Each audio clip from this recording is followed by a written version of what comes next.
Bilkis, bocah Makassar diculik di Taman Pakui Sayang, Jalan AP Petarani, Kecamatan Panakuka, Makassar pada Minggu 2 November 2025 ditemukan selamat.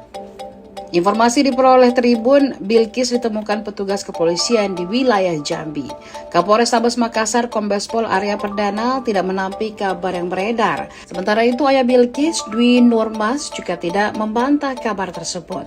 Kabar ditemukannya Bilkis diunggah di akun Instagram sosial media.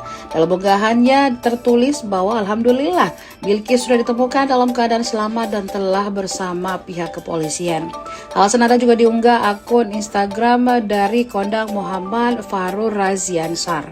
Untuk diketahui, kasus penculikan itu viral setelah video CCTV seorang perempuan membawa 3 anak berjalan kaki di Jalan Sungai Sadang Baru, di mana keluarga membenarkan bahwa 1 dari 3 anak yang ikut perempuan tersebut adalah Bilkis.